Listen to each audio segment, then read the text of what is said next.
आशीष देखिए पल्स बहुत ही जिसे कहते हैं ना इक्वली बैलेंस थी। लॉन्ग शॉर्ट बिल्कुल उतने ही नजर आया अनुपात में, शॉर्ट कवरिंग और लॉन्ग अनवाइंडिंग उसी अनुपात में था।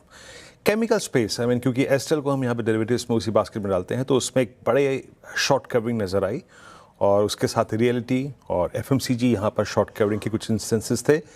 डिफेंस में कल एक सब्सटेंशियल लॉन्ग एड हुआ, हालांकि एचएल थोड़ा सा बाद में कोलैप्स हुआ, लेकिन बाकी rest of the stocks in defence वहाँ पे काफ़ी अच्छे लॉन्ग सेट थे।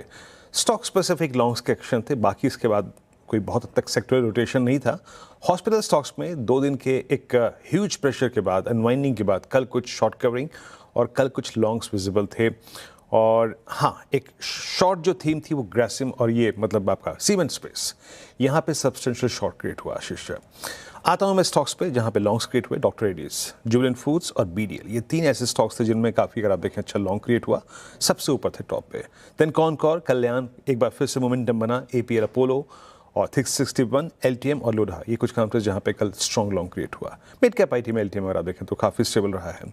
शॉर्ट कवरिंग यहाँ पे एफएमसीजी का मैरिको सबसे ऊपर स्टैट्स में प्लेस था। Dixon, Nykaa, all India, Godrej, CP, Tata Consumer, Astral, Oberoi Realty और टाटा मोटर्स पीवी, इन सभी काउंटर्स में। हालांकि कल शॉर्ट कवरिंग को लीड कर रहा था पूरा का पूरा एफएमसीजी बास्केट, और वो जो थीम जिसमें शॉर्ट था उसमें page industries, UltraTech cement, force Motors, HAL, post numbers, उसके बाद कल थर्ड डे कोलैप्स हुआ। जीवीटीएनडी, पेट्रोनेट, हिंदुस्तान जिंक, ग्रेसिम और जीएमआर एयरपोर्ट्स, पोस्ट नंबर्स कल कोलैप्स हुआ और शॉर्ट्स ऐड हुए। अनुज, ओके, चलिए तो काफी